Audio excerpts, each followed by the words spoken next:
Good evening, one and all.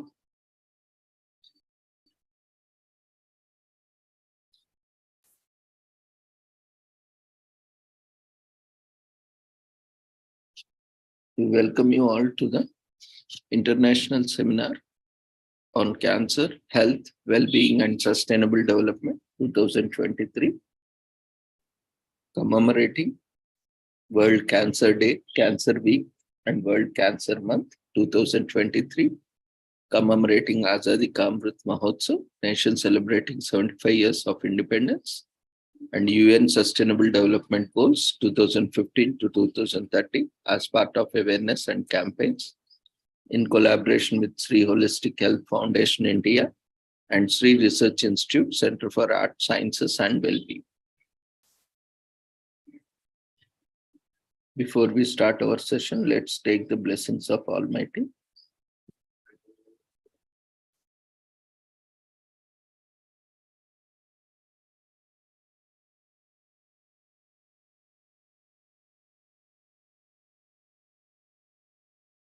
कुरुत्वं कल्याणम् आरोग्यं धनसम्पदः शुभं कुरुत्वं कल्याणम् आरोग्यं धनसम्पदः शत्रुबुद्धिविनाशाय दीपज्योतिर्नमोऽस्तुते दीपज्योतिर्नमोऽस्तुते शुभं कुरुत्वं कल्याणम् आरोग्यं धनसम्पदः शुभं कुरुत्वं कल्याणम् आरोग्यं धनसम्पदः.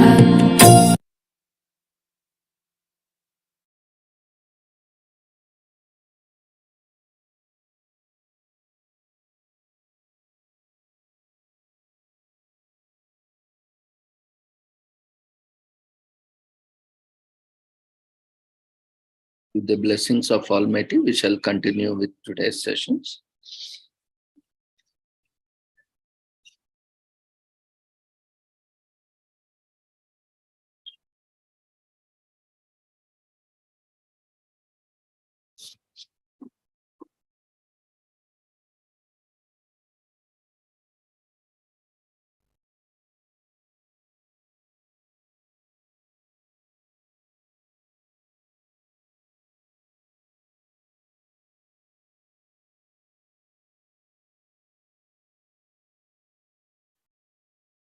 Dr. Jyoti Makkar, she is a dentist and also psychologist,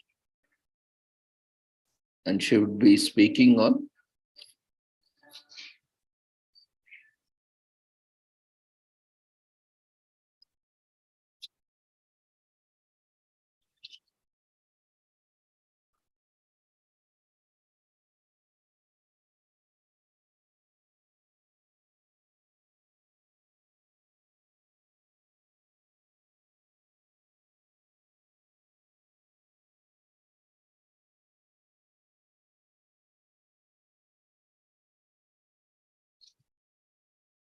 Dr. Jyoti, you can unmute yourself and start your video, audio and presentation.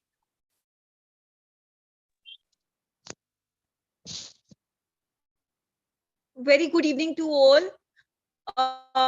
My topic of presentation is psycho-oncology and cancer. So before initiating the topic, I would like to thank the Almighty God through whom I got this opportunity, and also to the mediators to whom the Almighty gave me this opportunity, wonderful opportunity. Thank you to the organizers, thank you to Almighty God, and thank you to even the participants. And thank you.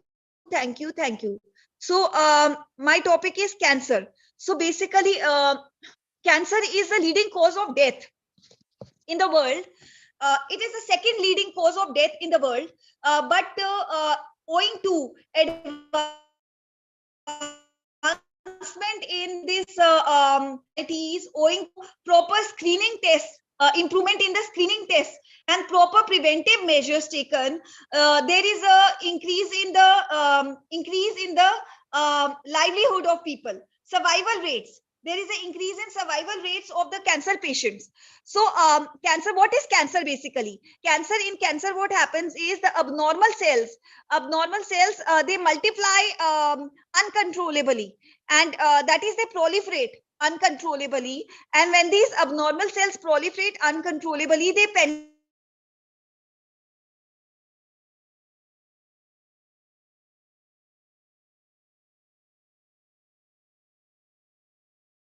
the body. It can affect any and every organ of the body.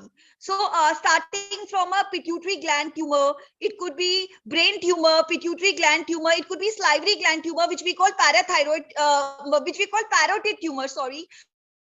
Parotid gland tumor, it could be salivary gland tumor, it could be in the endocrine glands like thyroid and parathyroid gland tumor. And cancer could be in the liver, it could be in the kidneys, it could be in the pancreal cancer, it could be esophageal cancer, and it could be in the lips, cancer of the lips, it could be intraocular melanoma, that is in the eyes, and it could be retinoblastoma, that is again in the eyes.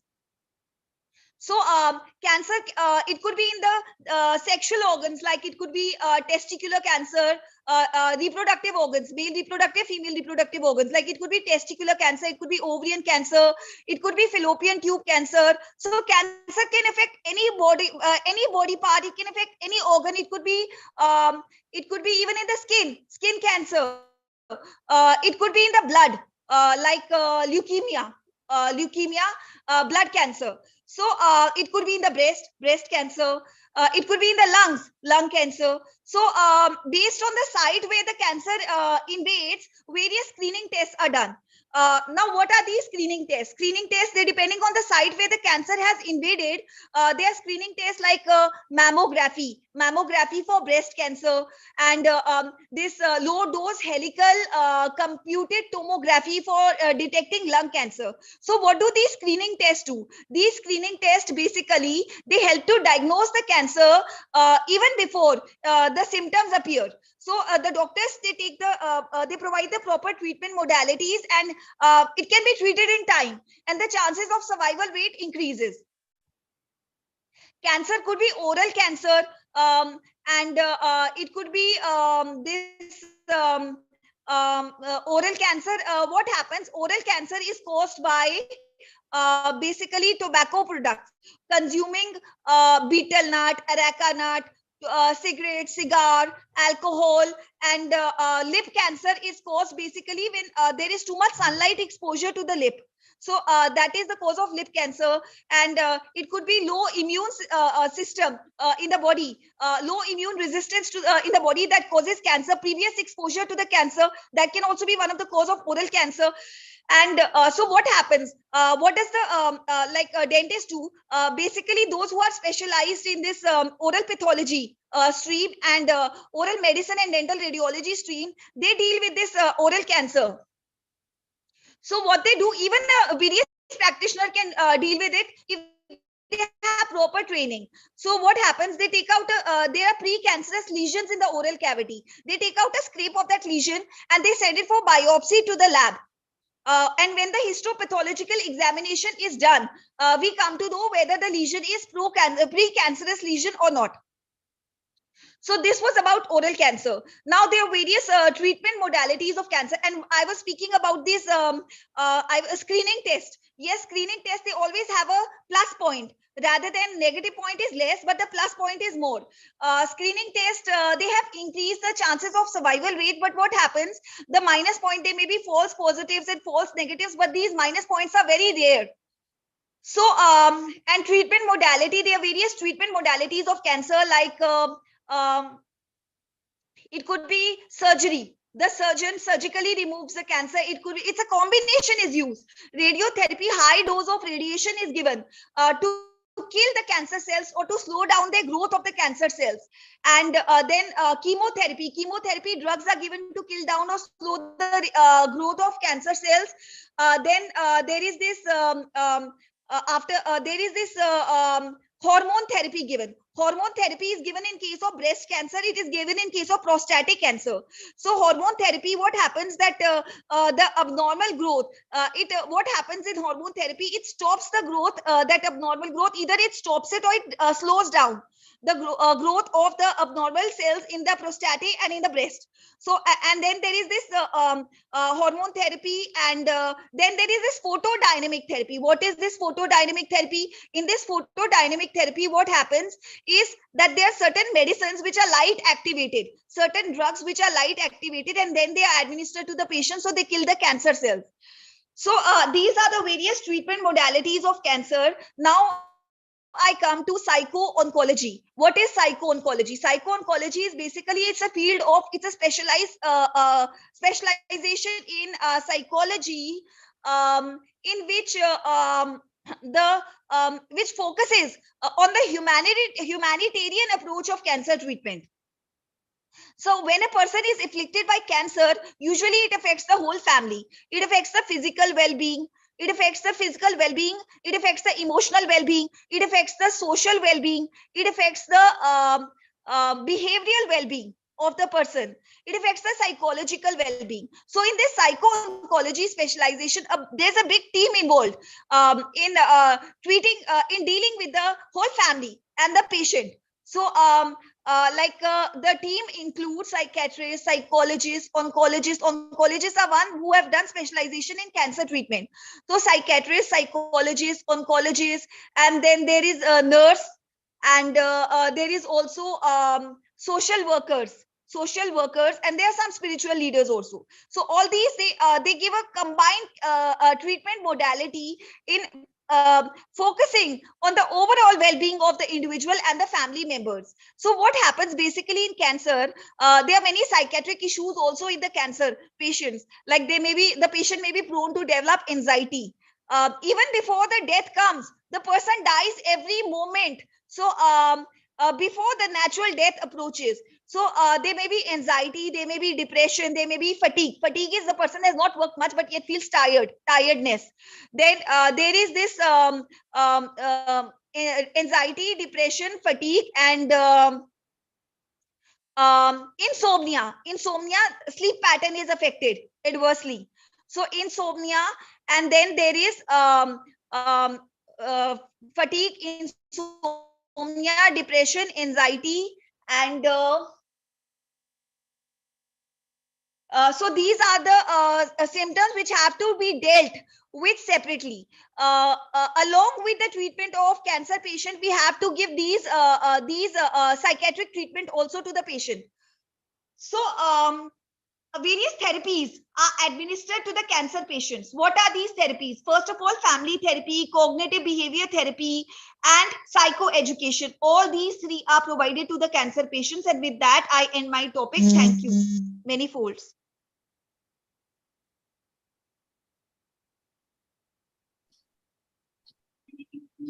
Thank you, Dr. Jyoti, for your insightful session. Thank you, sir. The participants, if you have any queries, you can feel free to unmute yourself and ask.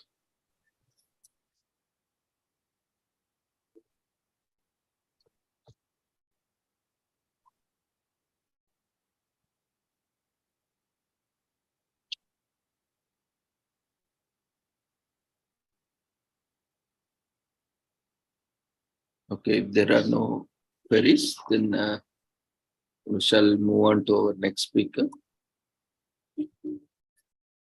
Thank you, Dr. Jyoti, for joining us and sharing your valuable insights. We wish you all the success in your future endeavors. Thank you, sir.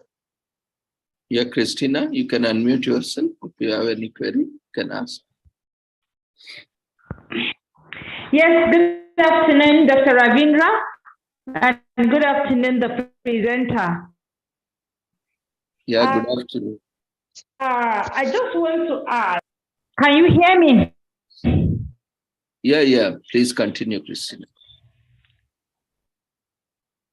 Yes, please. I just want to thank the presenter for sharing this knowledge. And I just want to add for our knowledge that social work is getting very wide. and broad in terms of medical and social problems sphere. She talked about cancer. She talked about the other interdisciplinary team comprising of the psychiatrists, the psychologists, the social workers. I want to say that one of the comorbid issues, one of the interconnectivity in managing cases like cancer, or one of the relationship between some of the illness conditions that can be interwoven or can happen concurrently with cases like cancer is psychosis, where it requires the attention of the psychiatrist, the social workers, the psychologists to manage.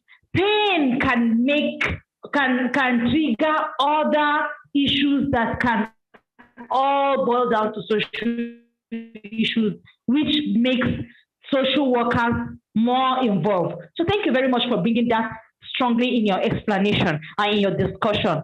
I want to say that as social workers, we should open up ourselves to gaining more knowledge in other fields of health, which might require our attention to manage. It's not just having one line of or one direction of knowledge, but to have key knowledge on how to handle and support survivors of such conditions. Thank you very much. Thank you, Dr. Ravindra, for giving us this platform to learn. Thank you. Thank you, Christina. Thank you, ma'am.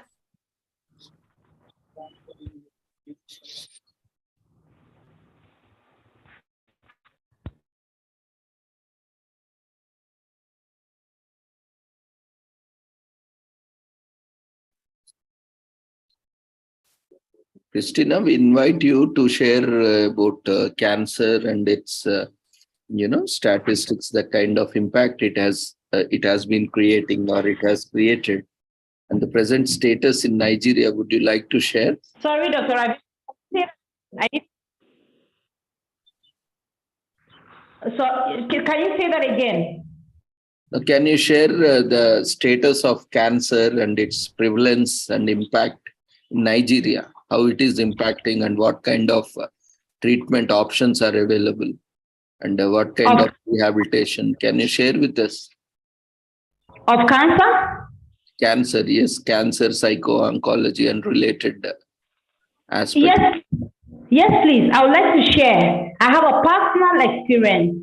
Here in Nigeria, before now, the prevalence of cancer conditions was less compared to what we have now. We have a lot and more rampant cases of cancer now amongst all stratas and all age groups. The young, the old, and the middle ages, and even the old. My father died last year, June. He died of prostate cancer. Prostate cancers are now more common amongst men. I am still trying to understand, and I know that researches are ongoing on the causes and the prevalence of this particular kind of cancer, mostly amongst the men folks. And I wonder, I said, is it the food? Is it the way our foods are being processed these days? Before now, we have natural ways of processing our food, but now most things are chemicalized compared to before. So I sometimes wonder, could it be that one of the factors or one of the reasons why we have high rates of these conditions? And among the women, we have women coming down with different forms of cancers, especially the ovarian cancers among the women too. So it is more compared to before. And the management of these ailment conditions, I to help salvage or prevent the death rate among patients or survivors of that. We only have few conditions, and we still allow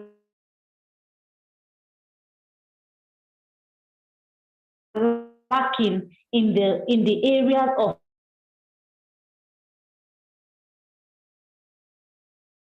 instruments or machine curb the deterioration of this conduct stage. So even the managing the pressing, even the chemo, people are not doing well on it on this part of the country. And even before, only few people who are wealthy or have the economic capability can travel or manage their conditions effectively. Other than that, people just waste away and people die from preventable or unpreventable conditions. Because I believe that cancer cases, when handled or when addressed at the earlier stage, it can prevent especially the spread. So that for me is a concern and it's a growing condition day by day. We are not there yet. We lack the instruments to maybe early diagnosis could do something as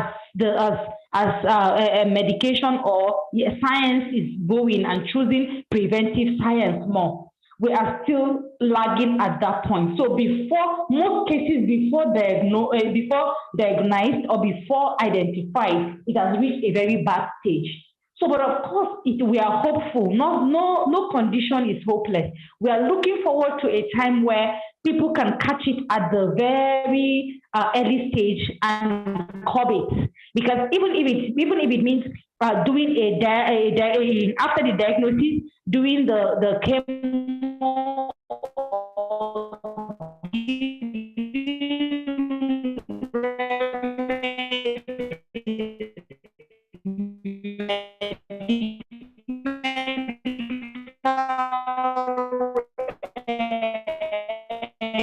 Chemical remedy progression that can do a lot of progress in research to man high mortality rate in that area. I don't know if this is helpful to us.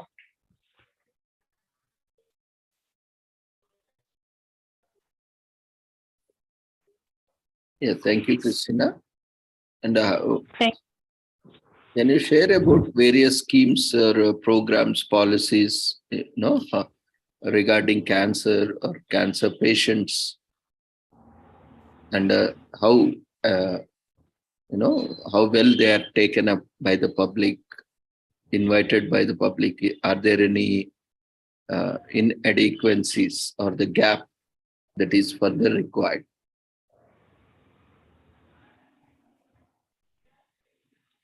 Sorry, can you say that again? We would like to know what are different kind of policies or programs taken up by the government for prevention of cancer, and for those who have been affected by cancer, whether the treatment, what kind of treatment is available, whether it's free or how it is when compared to other nations. Can you share a little bit on that? Okay, like here, like in Nigeria here, some of the government policies are available testing and diagnostic centers that are owned by the government. But like I said, treatment is not cheap here. Treatment is not cheap. And instruments, especially for dialysis, is still not very, very available. So the few we have is not commensurate the number of patients that have need for them. And then also, that's just what I can say about the policy. Policy by the government is on diagnosis and early testing, which I also said earlier that most times it is not the situation is not captured early enough to save the situation or to attract early intervention. So it's still very poor.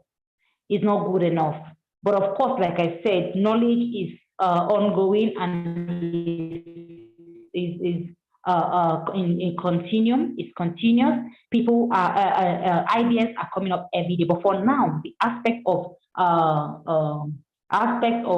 cancer diagnosis and cancer management is still at a very poor level here in Nigeria. And also concerning the treatments available for now, I know of chemotherapy and the management of conditions with medication. My daddy never went through chemo for a day because it was he was diagnosed of prostate enlargement and then threat of prostate cancer, which the prostate was removed completely. 10 years after he came down, he reoccurred. And of course, with age, we know he died 10 years. So, deteriorated with age. One of the findings is that for the male folks with age, their risk of coming down with this condition is very high. And I don't know, but I am still hopeful that with better researches and equipment of our hospital and our health sectors, there could be a better way of halting progression and then supporting the patient better. But for my father's condition, it was peculiar because doctors had when it reoccurred the next time that led to his demise, the doctors were shocked to hear that the first time he was diagnosed and had a prostate surgery was 10 years. And 10 years post surgery was when it became bad. So it was like, it is in very few cases that we have survivors like that last long after prostate surgery. That is the situation in Nigeria. But chemotherapy and medications are for now our management means and our treatment measures. But I believe that going forward, as research is ongoing, there will be better options available. Thank you. Thank you, Christina. And would you like to share how our social workers or fraternity are being employed or, being used in the framework for cancer treatment or delivery of cancer and related services? Okay. In my comment, I talked about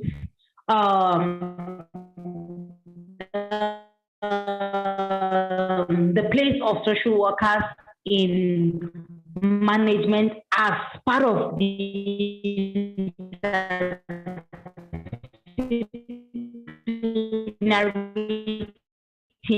now the role of the social worker is to put one professional with his mandate to supporting the patient.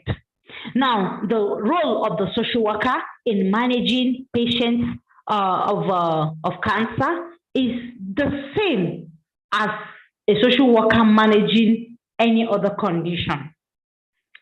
I talked about the interconnectivity, the relationship between cancer, which is a medical condition, and psychosis, which is a psychiatric condition, and brings in the psychiatric doctor.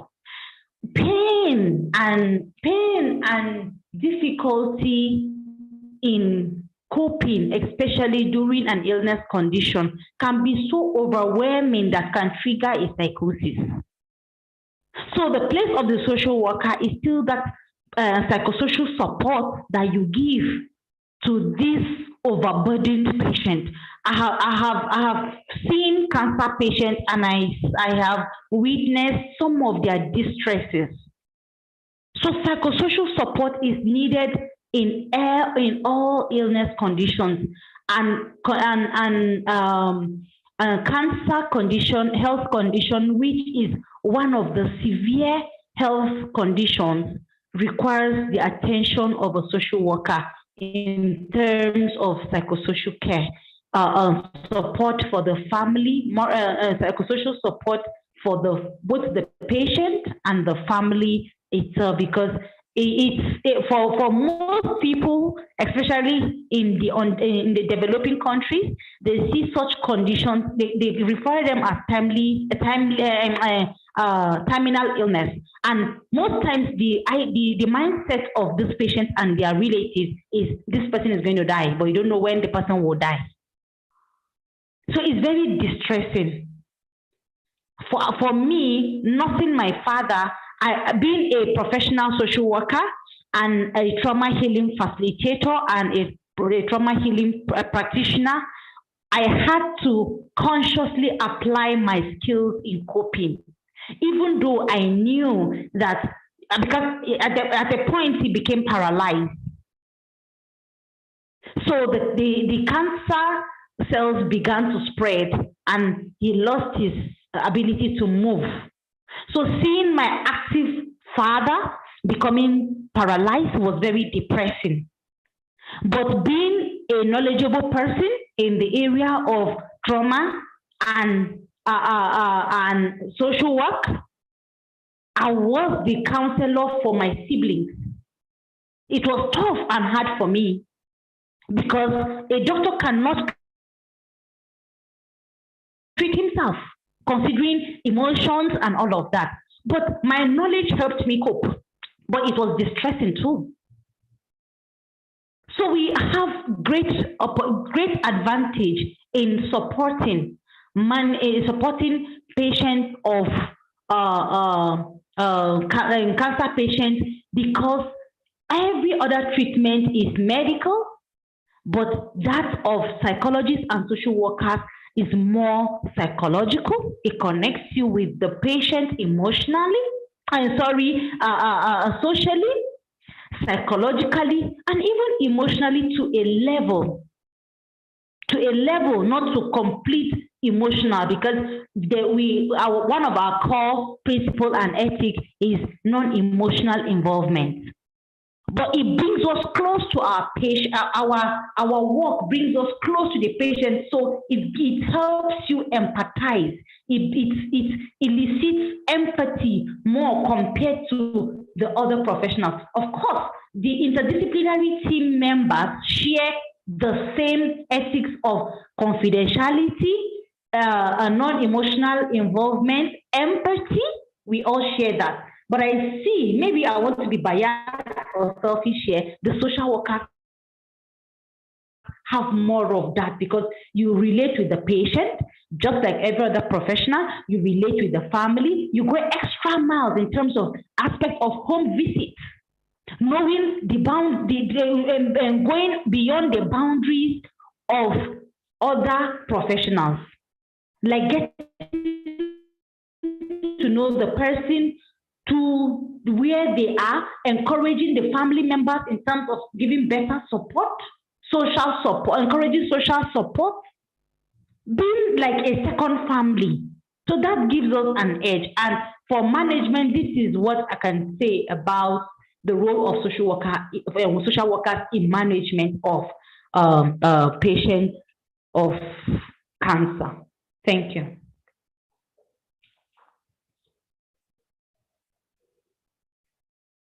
Thank you, Christina. Thank you very much, Dr. Ravindra.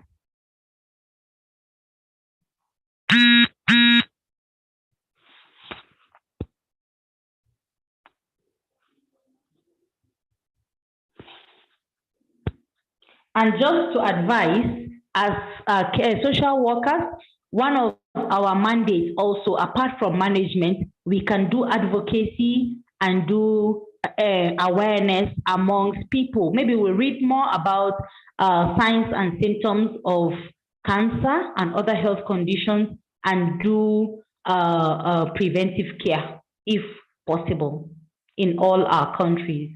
That will be very helpful and it will be cost effective. Thank you very much. Thank you, Christina. How, what percentage of social workers among the total workforce you see are employed in cancer services or cancer delivery? Can you share some light on it? As per your observation, it may not be exactly, but Yeah, in my observation, it's less because even awareness about the profession is very low in my country. We just got our bill for social workers passed late last year. So the awareness about the functioning of social workers is still very, very minimal and less in this country. But with the passage of bill and the cost itself, social work has been in practice and in different institutions have been producing graduates. But because of the lack of their law and bill to practice effectively, it has made it a neglected profession. So in the hospital, you find the social workers relegated to the background. Even when there are social cases, they are the last to be considered. But I also blame practitioners because if you know your right, you project yourself. So I would say that in the consideration of social workers in the management of cases of cancer and condition health medical conditions like cancer is less. But like I say, if you have a knowledge and you don't project yourself, nobody gives you relevance. So, but of course, people are getting more informed, and then things will definitely get better. But it's less. The ratio is less or low. Sorry.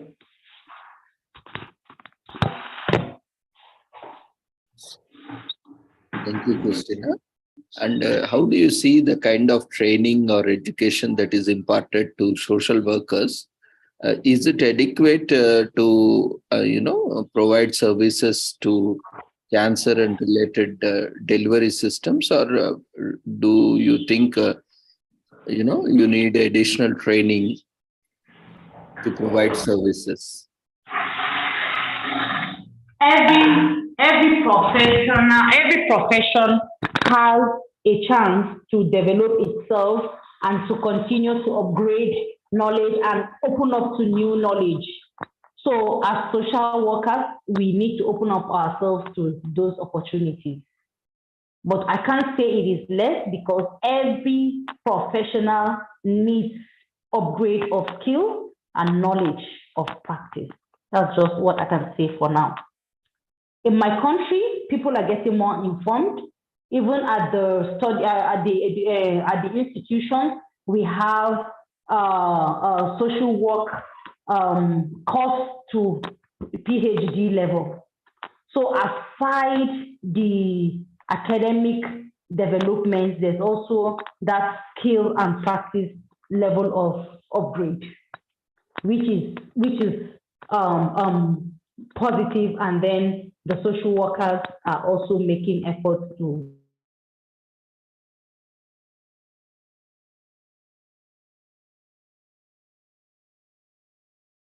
Yeah, thank you, Christina.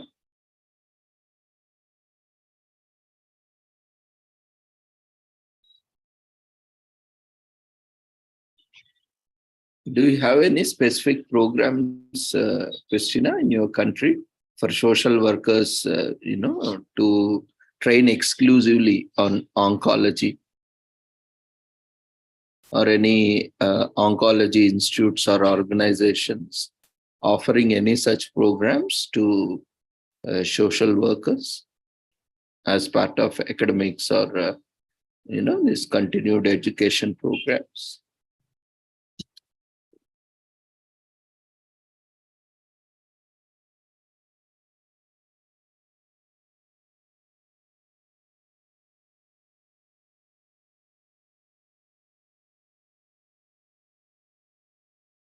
Okay, I think there is some network problem. In the meanwhile, we can take up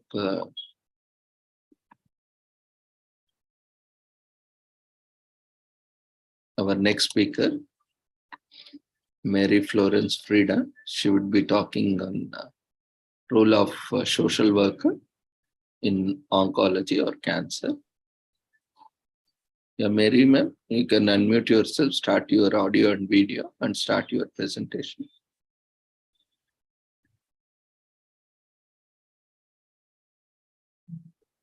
Good evening, sir. I thank Dr. Ravindra sir and Sri Holistic Health Foundation and Sri Research Institute Center for Arts and Well-being for giving me this opportunity on presenting on the topic oncology social work.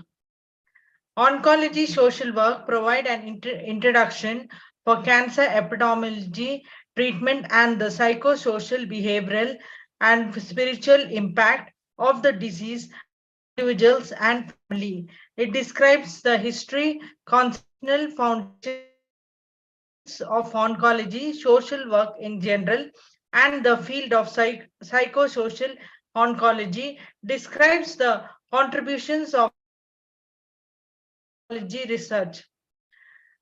Define the scope of practical knowledge, skills, and interventions that oncology social workers use to access and ameliorate psychosocial and quality of life concerns, address emerging issues in psychosocial oncology, including cancer survivorship, family decision making, genetic uh, testing, and end of the life care. Present selected resources available for patient education and support and professional development. Epidemiology. Average American lifespan, 44% of men and 38% of women will develop some form of cancer. Cancer is an umbrella term for hundreds of diseases characterized by uncontrollable growth of abnormal cells in the body. Cancer by men and women. Breast, uterine, colon, and rectum and melanoma are the top leading cancers for women. Prostate, colon, and rectum, urinary bladder, melanoma, and non-lymphoma are the top leading cancers for men. Types of cancer. Carcinoma is used to describe all cancers, especially the malignancies that originate in the epithelial linings of organs. Sarcoma affects bones, cartilage, muscle, or connective tissue. Adenomas begins in the adrenal, pituitary, and hormonal glands. Types of cancer. Lymphomas are cancer that are lymphomatic system and affect the organs affiliated with the immune system. Leukemia cancer are blood cancers that arise in the bone marrow where stem cells mature and travel through bloodstream. Health disparities are not fully understood, but they likely reflect complex interaction such as biological, social, and behavioral factors, include genetic differences, exposure to environmental toxins, and lack of access to good nutrition, preventive screening, and health insurance. Link and Phelan 1995, Phillips 1997. Cancer treatment. Oncologist-based treatments are on type and evasiveness of the disease or its stage in development. Treatment may include some of the combination of surgery, chemotherapy, and radiation. Spiritual practices. An estimated 53% to 68% of all adults in the US have reported using prayer or spiritual practices, naturopathy, supplements, breathing and relaxation exercises, yoga, cryptotherapy, and to enhance the health. This definition was given by Richardson, Tidlin, Drank, and Toll 2004. Funding. Public and private funding for cancer research and training began to increase once treatments became more common. The federal government established National Cancer Institute in 1937, American Society of Clinical Oncology to increase public education about cancer prevention. Social work contribution. Today, social workers provide comprehensive psychosocial assessment, case management, and supportive individual, family, and group interventions that help patients and their families navigate the medical system, make use of community resources, and attain optimal adjustment to the disease and treatment. Uh, treatment Herman and Carter, 1994. Psychosocial impact. Newly diagnosed patients experience a range of emotions such as including fear, shock, uncertainty, and grief. Many struggle to mobilize coping skills needed to manage these emotions. Psychosocial stresses can undermine an individual's sense of self and self-worth, provoke fears and anxieties, and testing cope mechanisms, values, and social support continues. Mental illness. Individuals with cancer have higher rates of mental illness than peers. Adjustment disorders, anxiety, depression, and fatigue are the top disorders. Depression is often underdiagnosed or viewed by healthcare professionals as a natural response to life-threatening disease. Sipple 1996. Cancer and the family disrupts the family and social roles, causes emotional unwell, hard to maintain normal family functioning. Family caregivers provide the bulk of care for patients, particularly if young, elderly, or has advanced cancer. Family adaptation and dynamics, communication, flexibility, mutuality, cohesion, family life state, illness variables, patient level of functioning requires families to talk about things that they have little or no experience in talking about. Children and adolescents interpret and experience illness and treatment differently. Children with cancer often experience anxiety, depression, social isolation, and regression, can impede normal development, task identity development, and building intimate friendships, can interfere with exploration or sexual identities, and estimated half.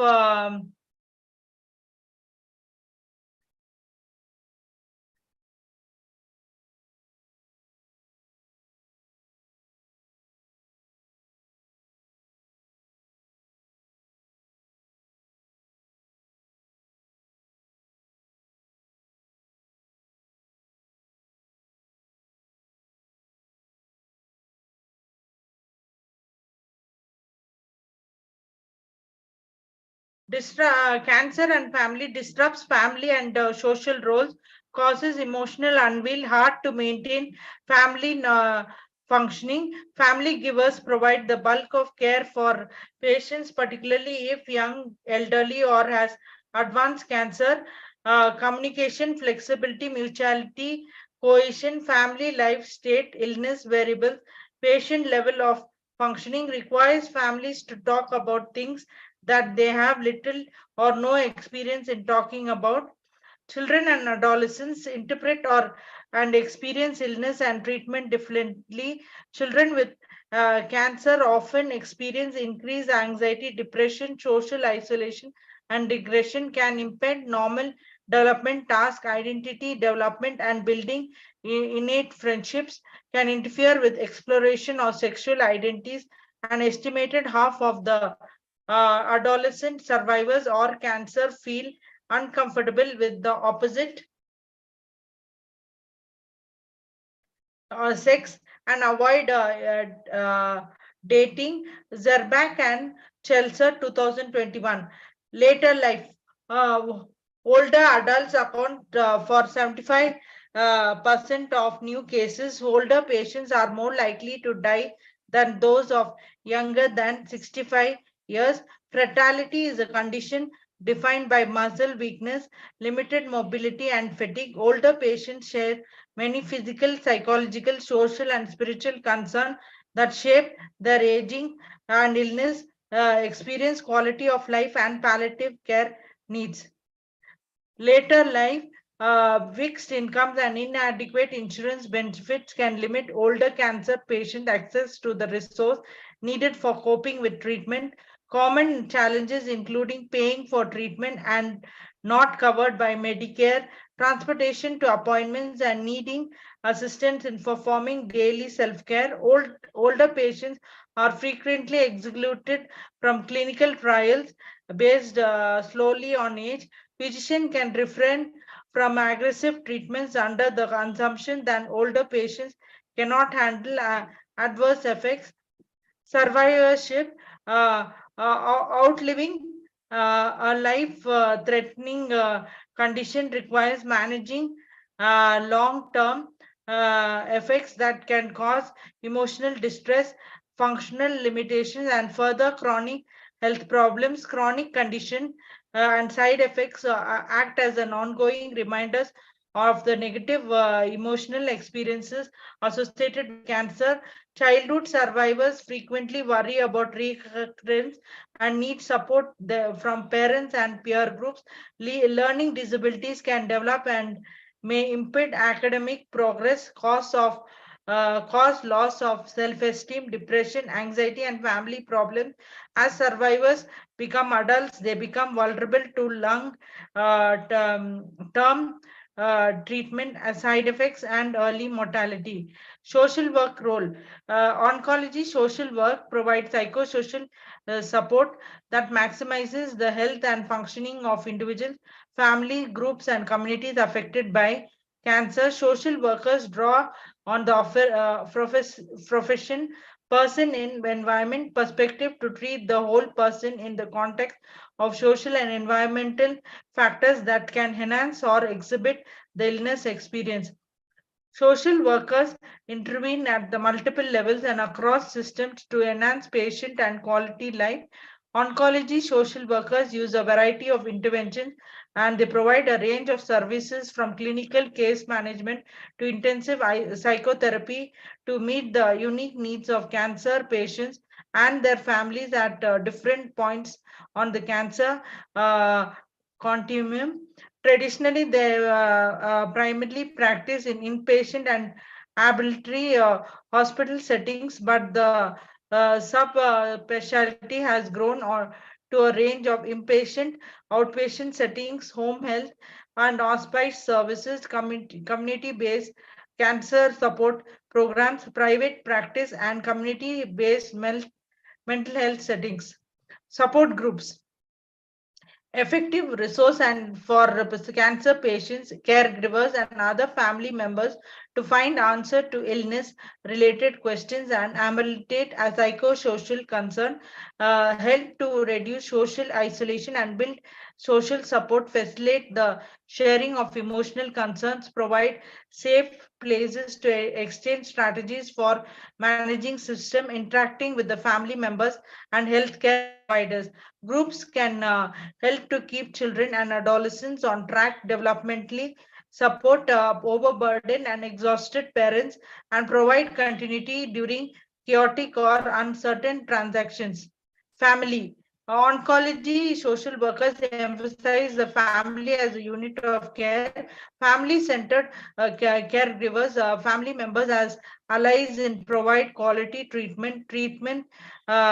families with dignity and respect, and helps patients and families make more informed and consequential care decisions.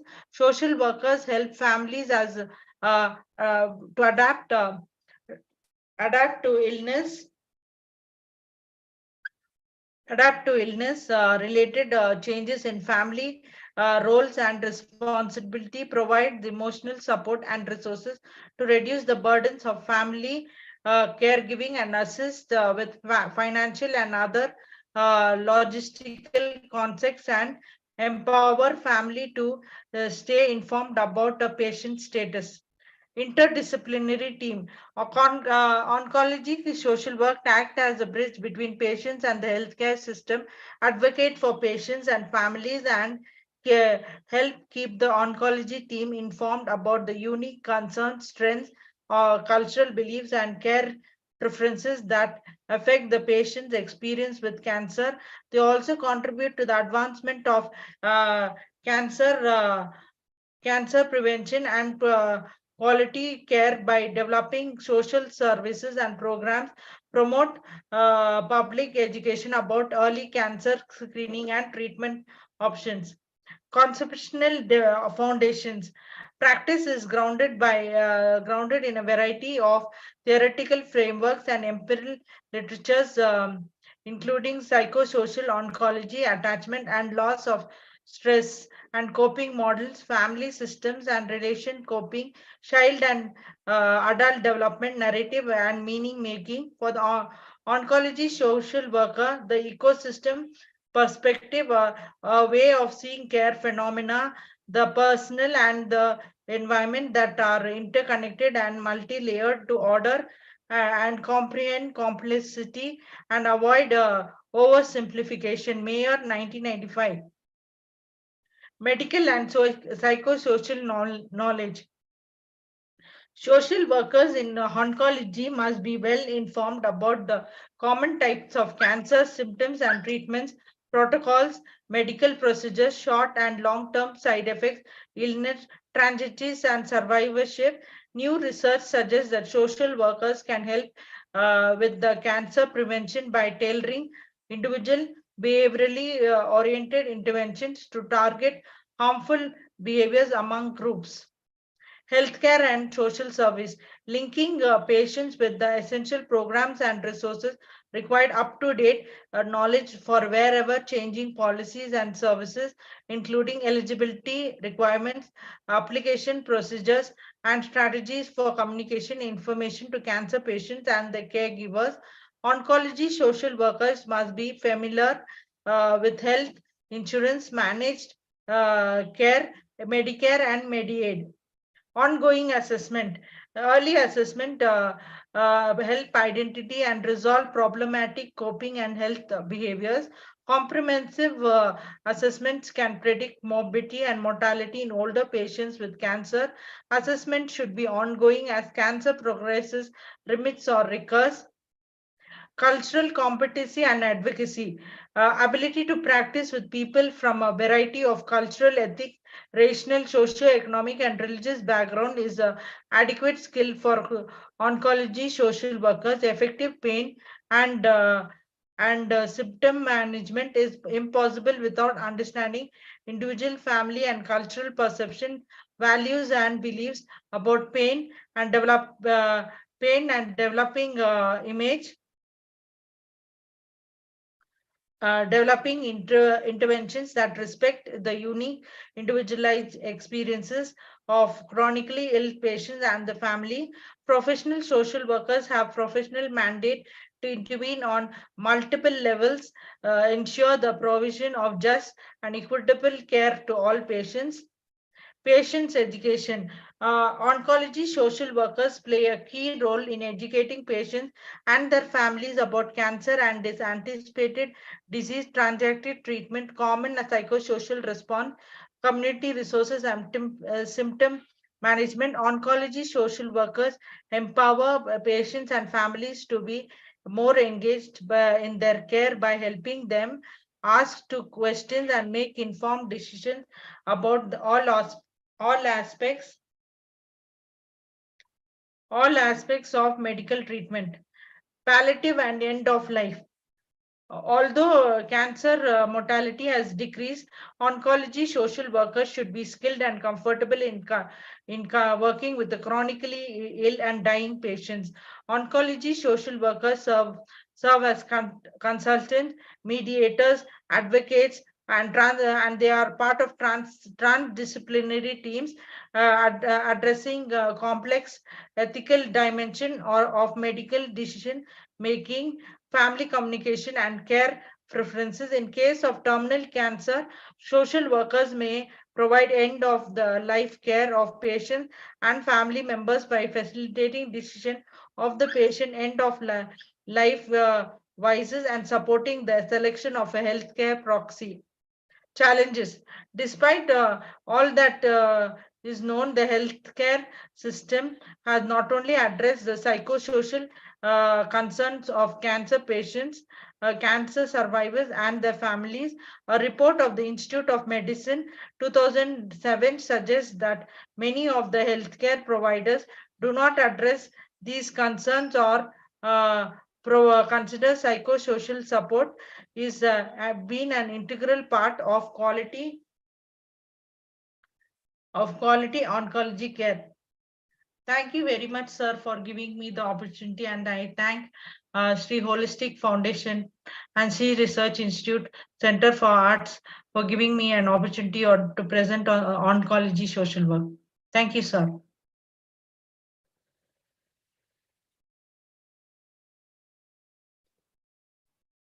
Thank you, Mary, for your insightful session. So, yeah, Christina.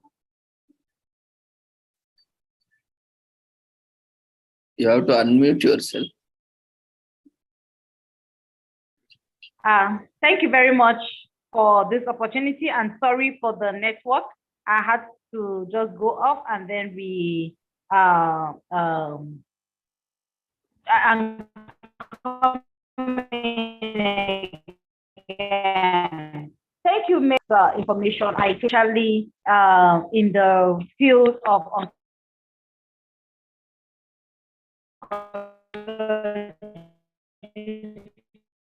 social work. And like this is hearing that discipline. I know of psychiatric social work. I know that social work is infused, but we practice more of psychology, psychiatric social work, medical school, and the other fields of social work. But it is not very, very pronounced here in Nigeria. We just in the team of managers of cancer patients, but to be specific, oncology social work is a great learning for me. And thank you. Their function is not far-fetched what we know, and I pray that the area of advocacy will go and will do more of advocacy and sensitization on our role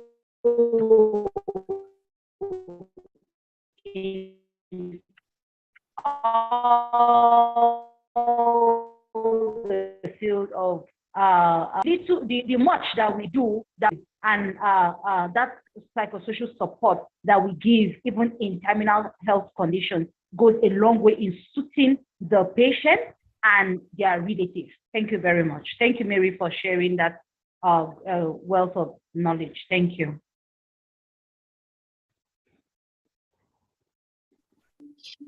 Thank you, Christina. Thank you very much, Dr. Ravindra. Yeah, so I was asking you, you got disconnected. So yeah. What kind of oncology training programs or capacity building programs that are being organized or conducted in your country? Can you share some insights? How social workers are specially trained on oncology and its related services? Yeah, basically, social workers in my country function just the way they will function in other medical conditions. Also give such psychosocial care to oncology patients. Now, the difference might be in the presentation of the condition. Basically that, but I have there is none that I know for now in terms of special training for oncology patients, to be honest. But I know that I have had dealings during my training where we go to the hospital for knowledge and skill acquisition. We go for internships. So we go, once we are in the hospital environment, we do postings in the different departments. So when we come to oncology patients or management who are largely in the medical ward, we do basically psychosocial support. We work with both the patients and the families, and also for those indigent patients who have no means, welfare improvement of other welfare conditions, the social workers go extra mile or go for financial drive to support their hospital bills. Like I said in my earlier explanation, treatment of cases, especially cancer cases, are not cheap in my country. So it's either the patient is capable to fund his treatment, or means from other sources to raise funds for this management. And we also have philanthropic individuals who are willing or kind enough to take off such burdens on families and relatives. So basically, psychosocial care.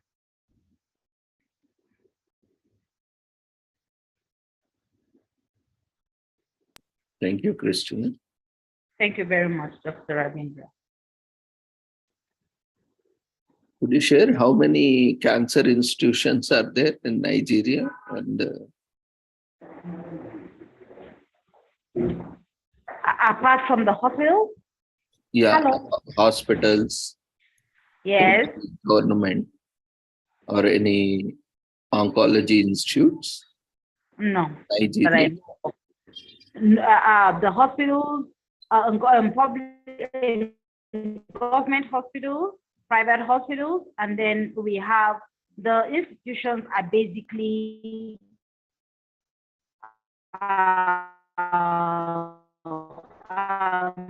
medical institutions. Of private owned hospitals have such facilities because the manpower, the oncology specialists are also not much, and it cuts across the country at large. So like the state I am in, we have federal institutions who man that, and in a health institution, you can find one oncologist who shuttles between 2 to 3 hospitals. So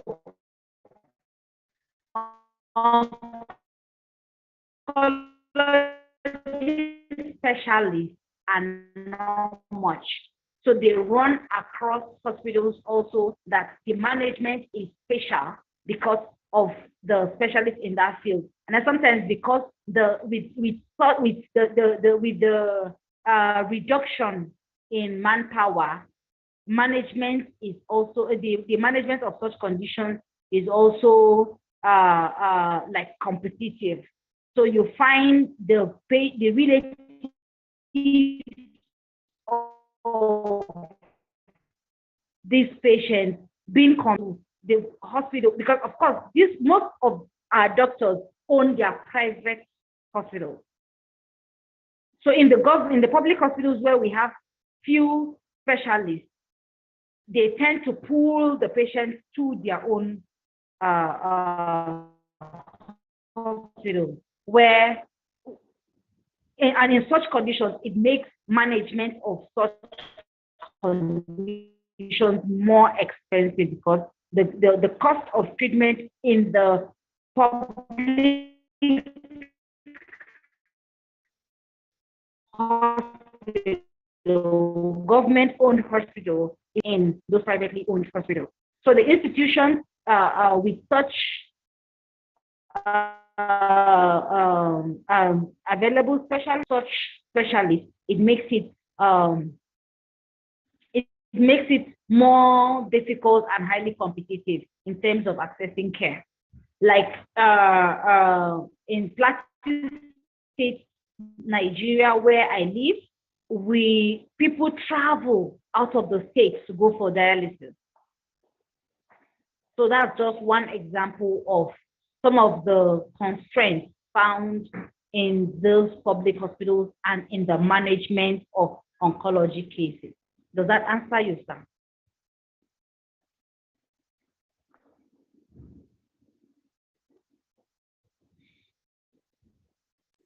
Thank you, Christina. Thank you very much. Are there any fellowships that are provided in oncology for social workers or psychologists, counselors as such? None that I know of for now. Okay. Yeah, it might be in existence, but I don't know for now. But I will find out. Sure, thank you.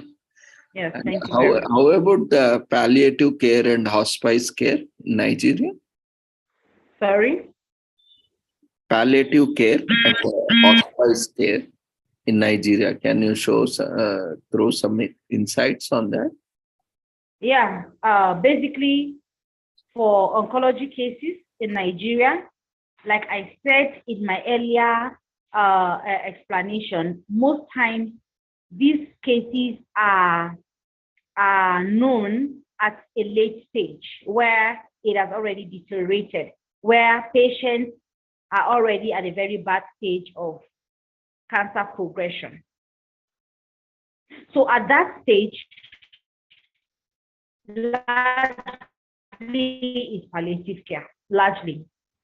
Because even when there's a diagnosis, it is the stage of cancer would have been at a very threatening stage, where it is either an amputation of such organ or a removal when it has to do like conditions like breast cancer or other organs of the body to prevent spread, or do a removal and commence other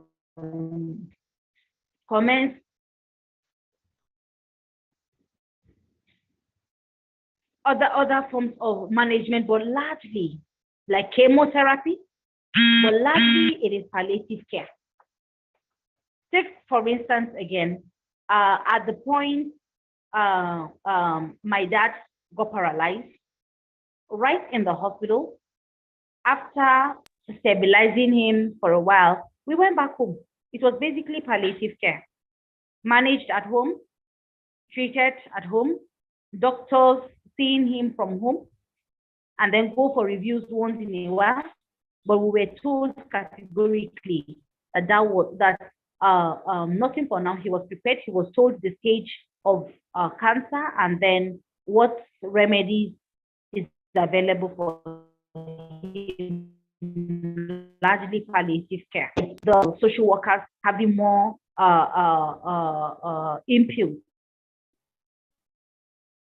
in such manner. So largely, palliative care is in use in my country, and most times the care providers work collaborate with the family members who are most times or who spend most of the time with the patient or survivor, basically.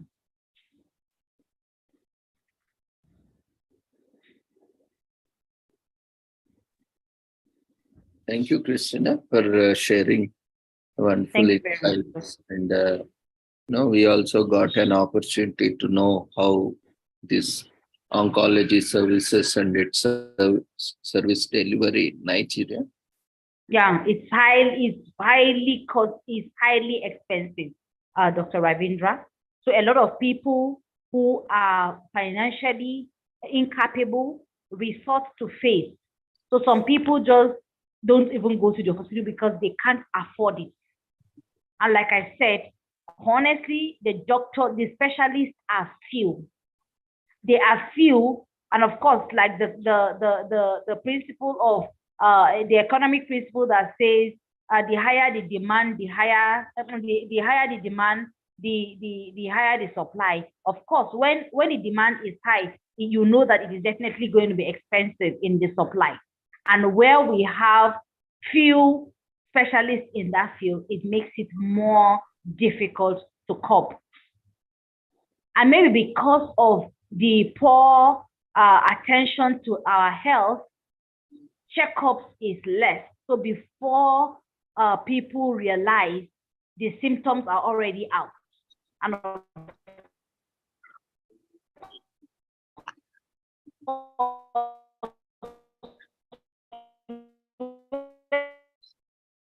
the symptoms already at a very bad stage. Only with awareness now and awareness awareness on early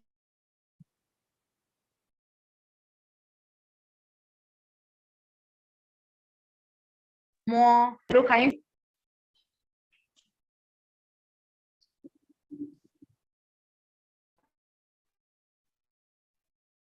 you hear me, please? Yeah, hello, please continue, Christina. Yes, please. So I said with awareness and sensitization on testing and early detection, it is helping people to be more sensitive to checking up. Like the awareness on examination of breast cancer, people are now taught on how to do personal examinations and to go for checkups from time to time to be able to to be able to examine themselves and to prevent late detection, which also is which is always a problem when it comes to management. So people are becoming more informed. So people can just go to the hospital without having any sign or symptom or pain or noticing a lump on themselves. They just go to the hospital. So the awareness is working, and then people are getting more informed. And because also of the rampant cases of cancers these days, people are now more aware and sensitive to preventing themselves. And of course, with the push of science or medicine going towards the preventive science, people are coming up more, and then it is helping them halt or salvage a very bad situation. Thank you.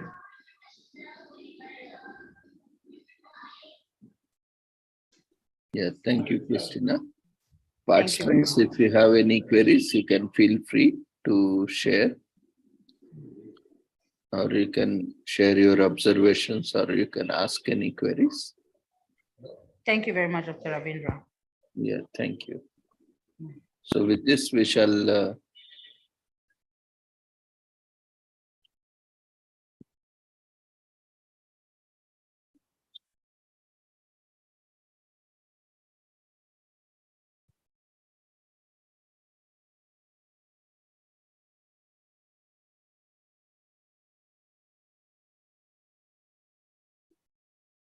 so if there are no queries, then we shall conclude with this.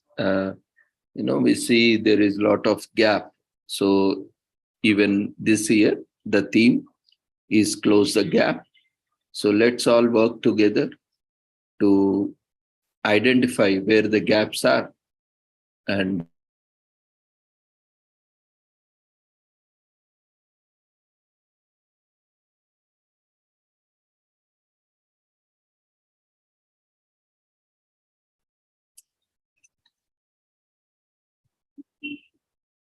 hope all the sessions were enlightening and useful for everyone.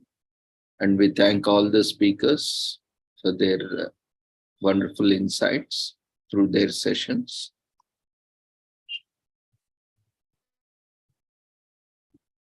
Feedback form has been raised in the form of polls. We request everyone to complete the feedback form so that you can receive your certificates from the website. You can download your certificates from the website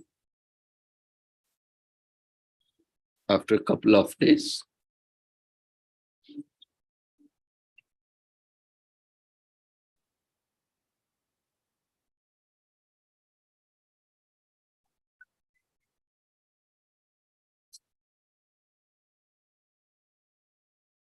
We request everyone to quickly fill up the feedback form.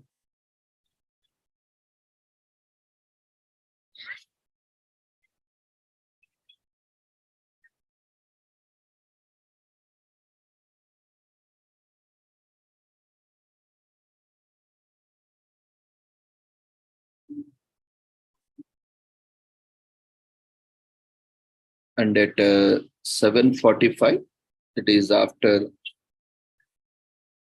10 minutes, we will be joining back again as we have 1 week international seminar.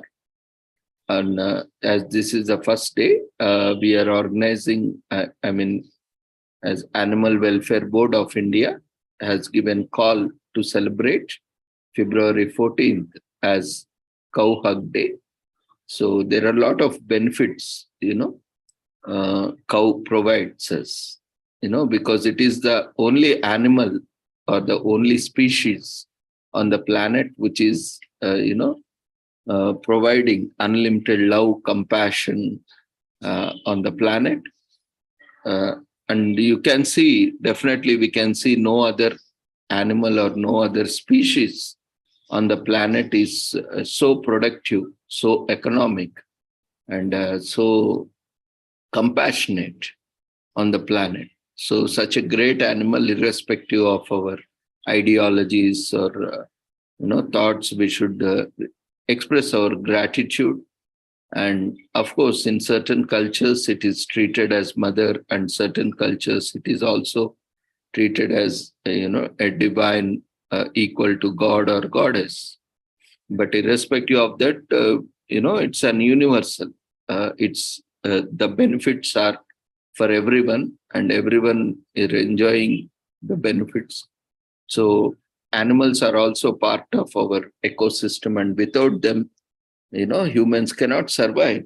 Animals have been surviving since before humans have existed, and they will continue to survive even after humans become extinct also. So they are not dependent on us, but in fact, we are dependent on them. So let's explore, and we will have this entire week different sessions on related to cow and cattle, and we will explore different aspects. We will also look into various social, psychological, physiological, economical, spiritual, religious benefits of having or being closer to cow. So from today onwards, we'll be exploring this entire week. We'll be exploring different sessions daily from 6 p.m. onwards. So anyone interested to present, talk on any related animal welfare or which is centered on cow, we welcome you. We invite you to be part of these sessions. And registration link for that, there would be a different certificate for that.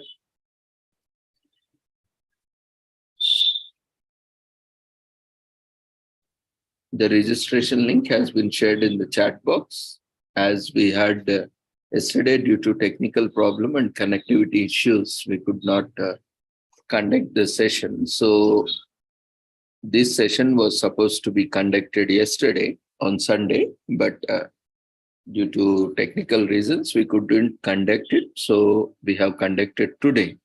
And today's session, which was supposed to be starting at 6 o'clock, but because of this session, we are starting today at 7:45. So kindly join us back. Before joining us, kindly register, and you can share the registration link with your friends, and you can talk anything related to cow and how it is beneficial. Leaving all political and other things aside, we'll just see, cow as a magnificent mammal, as a magnificent species, and we will look at how it is contributing to the health, to well-being, and also to the sustainable development. So our focus will be on how cows are improving our overall health, well-being, and sustainable development.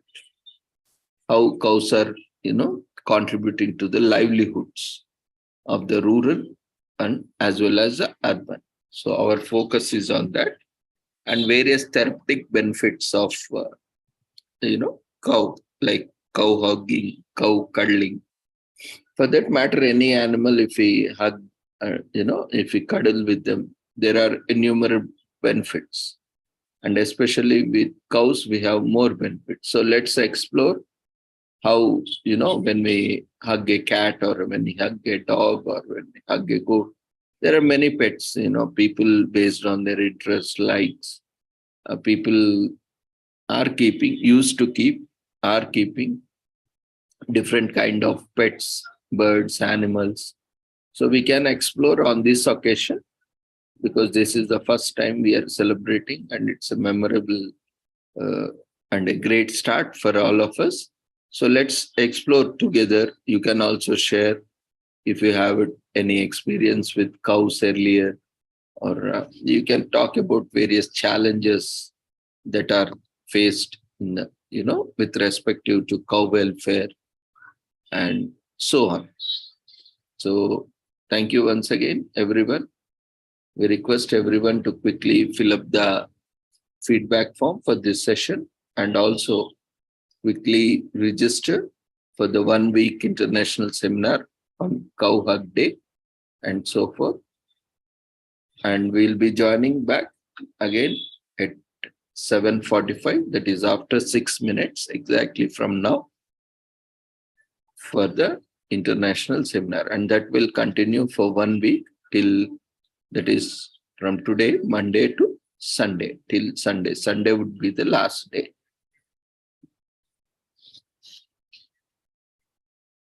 So thank you everyone for joining us. And we are closing the feedback form. Those who have not submitted, quickly submit it with all the details. You can download your certificates from website in a couple of days.